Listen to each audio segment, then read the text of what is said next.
सोचिए कि किसी के दिमाग में ना एक साथ कोई 50 अलग अलग ब्राउजर टैब्स खुले हुए हैं।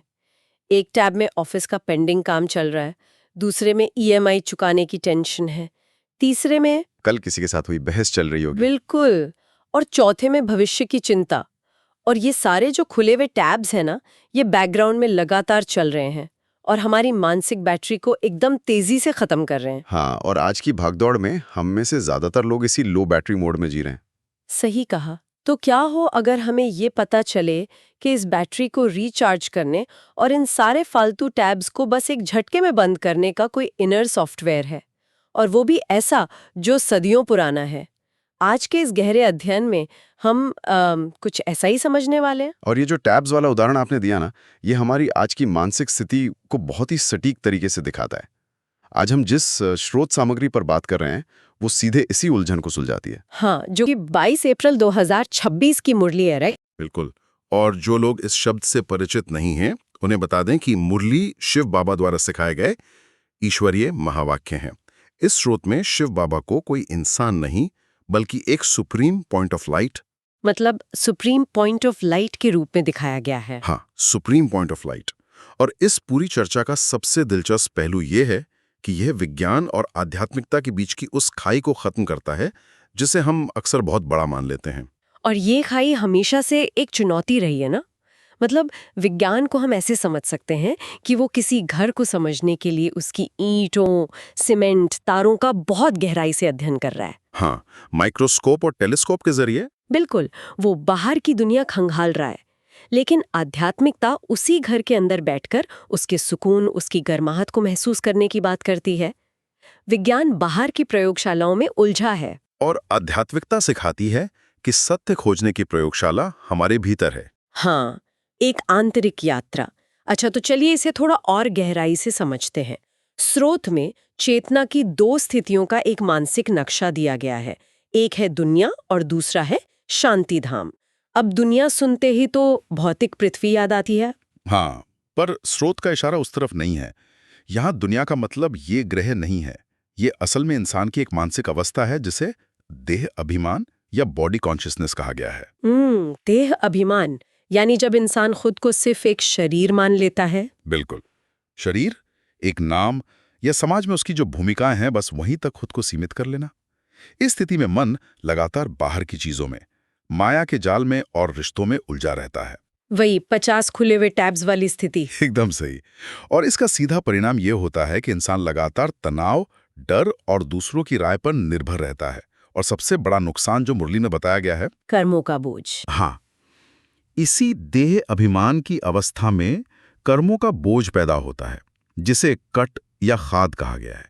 जैसे लोहे को नमी में खुला छोड़ देने से उस पर जंग लग जाती है ना। हाँ, जंग की परतें चढ़ जाती है। वैसे ही बाहरी दुनिया की पहचान में उलझने से आत्मा पर नकारात्मक ऊर्जा की परतें चढ़ जाती हैं और आत्मा का जो असली हल्का स्वरूप है वो छिप जाता है।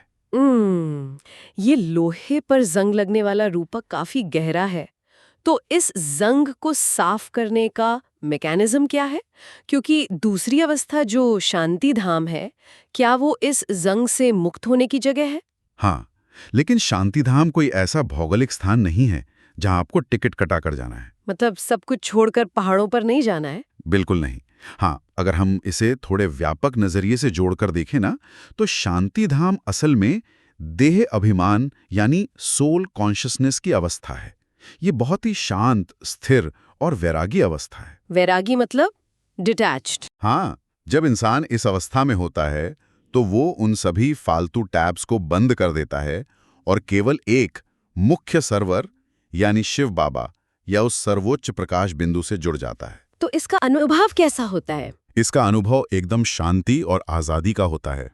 ये मानना कि मैं इस दुनिया का निवासी नहीं हूँ, बल्कि मैं तो एक यात्री हूँ जिसे अपने घर यानी शांतिधाम वापस जाना है। एक यात्री की तरह सोचना, ये तो बहुत बड़ा मनोवैज्ञानिक बदलाव है। जैसे हम किसी होटल में रुकते हैं तो वहाँ के फर्नीचर या दीवारों के रंग को लेकर तनाव नहीं लेते ना। बिल्कुल, क्योंकि हमें पता होता है कि हमें बस कुछ दिन वहाँ रहना है। हम उस जगह से जुड़ाव महसूस नहीं करते। लेकिन दुनिया की इस भारी स्थिति से शांति धाम तक पहुंचने का ये सफर वैज्ञानिक रूप से कैसे काम करता है? स्रोत सामग्री इसके लिए योग को एक पुल या ब्रिज की तरह बताती है, और इसे किसी रहस्य या जादू की तरह नहीं, बल्कि एक वैज्ञानिक दृष्टिकोण से समझाया गया है। वो कैसे? देखिए, हमारे कर्मों के जो प्रभाव होते हैं, जिन्हें हम संस्कार कहते हैं, वे असल में आत्मा पर ऊर्जा के सूक्ष्म निशान या एनर्जी इम्प्रिंट्स हैं। मतलब वो सिर्फ कोई धुंधली यादें नहीं है? नहीं, वे हमारी सूक्ष्म मेमोरी यानी बुद्धि में जमा होते हैं। भौतिक विज्ञान का नियम है ना कि जब कोई हाई फ्रीक्वेंसी ऊर्जा किसी लो फ्रीक्वेंसी ऊर्जा के संपर्क में आती है तो वो निचले स्तर की ऊर्जा को नष्ट कर देती है। बिल्कुल। जब हमारा ध्यान सर्वोच्च और शुद्ध चेतना से जुड़ता है तो एक बहुत ही उच्च आवृत्ति वाली ऊर्जा बहने लगती है, जो आत्मा पर जमे इन निचले स्तर के संस्कारों को भस्म कर देती है। अच्छा, तो इसी को मुरली में याद से कट निकलती है कहा गया है। एकदम सही। याद यानी कनेक्शन और कट यानी जंग। पता है, यह बात सच में बहुत दिलचस्प हो जाती है।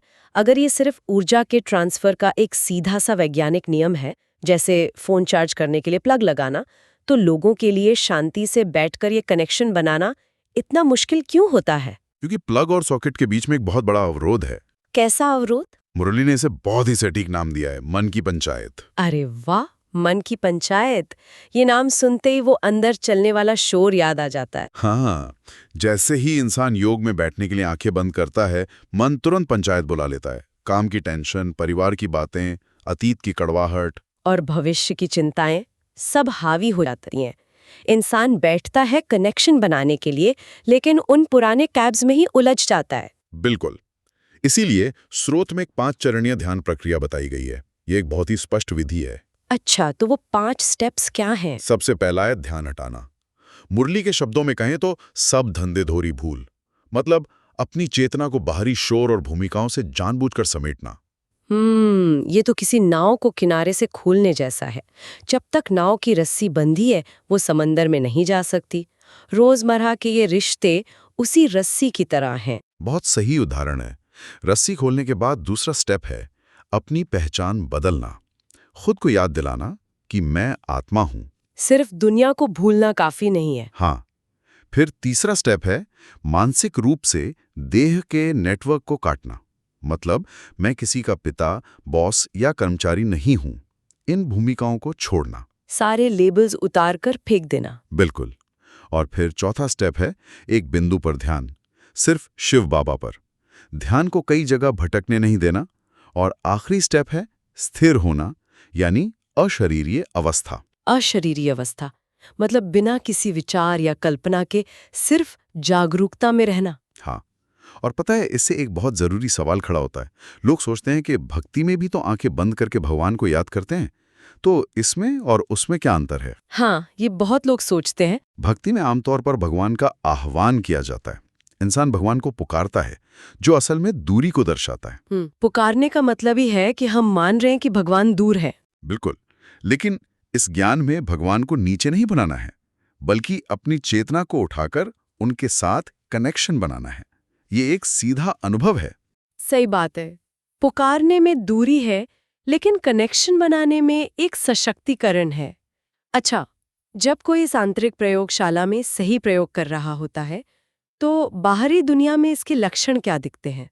कैसे पता चले कि योग सही है? इसके बहुत ही स्पष्ट लक्षण बताए गए हैं।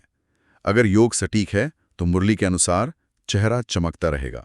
मतलब कोई कॉस्मेटिक चमक नहीं, बल्कि एक स्वाभाविक खुशी। हाँ, वो इंसान अंदर से हल्का रहेगा, उसकी आंखें स्थिर होंगी और अंदर कोई संघर्ष नहीं होगा। एक उन्नत अवस्था को मुरली में आध्यात्मिक लाइट हाउस कहा गया है। आध्यात्मिक लाइट हाउस, जहां व्यक्ति की उपस्थिति मात्र से दूसरों को दिशा मिलने लगती है। बिल्कुल।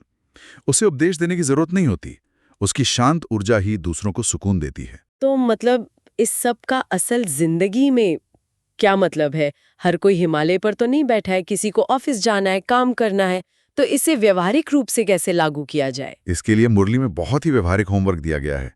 सबसे पहले सुबह उठकर 15 मिनट पूरी तरह शांत बैठकर अभ्यास करना कि मैं एक प्रकाश बिंदु हूं, मैं शिव बाबा का हूं। ये सुबह की फाउंडेशन हो गई। हाँ, फिर काम के दौरान माइक्रो प्रैक्टिस, हर 1 या 2 घंटे में बस 30 सेकंड के लिए रुकना और सोचना कि मैं ये भूमिका नहीं हूं, मैं एक आत्मा हूं। वाओ, सिर्फ 30 सेकंड का पॉज, ये तो कोई भी कर सकता है। बिल्कुल। और भोजन के समय भी अभ्यास करना। खाने से पहले बस 1 मिनट की याद, मैं बाबा के साथ खा रहा हूं। ताकि हम सिर्फ शरीर को ही नहीं, चेतना को भी पोषित करें। सही कहा। और सबसे जरूरी है पंचायत ब्रेक तकनीक।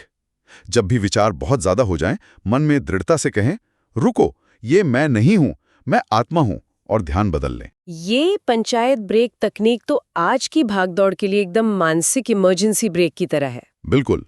और आखिरी में है रात का अभ्यास। सोने से पहले समीक्षा करना कि आज मन कहाँ भटका, और मौन में बैठकर याद के माध्यम से उन संस्कारों को भस्म करना। श्रोताओं के लिए ये एक बहुत अच्छा सेल्फ टेस्ट हो सकता है ना, रात को खुद से पूछना कि क्या आज मेरा चेहरा हल्का रहा, क्या याद स्वाभाविक रूप से आई। हाँ, इसी से चेतना में असली प्रगति होती है। अगर हम इस पूरी चर्चा का सार निकालें तो योग सिर्फ आंख बंद करके बैठना नहीं है, ये अपनी पहचान को भौतिक दुनिया के शोर से निकालकर शांति धाम की स्थिरता में शिफ्ट करना है। बिल्कुल। देह अभिमान से देही अभिमान तक का सफर। और आखिर में मेरे दिमाग में एक बहुत ही गहरा विचार आ रहा है। अगर आज का आधुनिक क्वांटम विज्ञान ये साबित कर रहा है कि इस पूरा भौतिक ब्रह्मांड असल में सिर्फ खाली जगह और ऊर्जा है, और ये आध्यात्मिक मुरली भी यही कह रही है कि हमारी असली पहचान सिर्फ प्रकाश और ऊर्जा का एक बिंदु है, तो सोचिए, क्या ऐसा हो सकता है कि बाहर ब्रह्मांड की खोज करने वाला एक वैज्ञानिक और आंखें बंद करके भीतर की खोज करने वाला एक योगी, दोनों एक ही मंजिल पर पहुंच रहे हैं? बिल्कुल, दोनों असल में एक ही मंजिल पर पहुंचने के दो अलग-अलग रास्तों पर चल रहे हैं। इस विचार पर आप सब जरूर गौर कीजिएगा। तो इसी के साथ आज की इस डीप डाइव को हम यहीं खत्म करते हैं।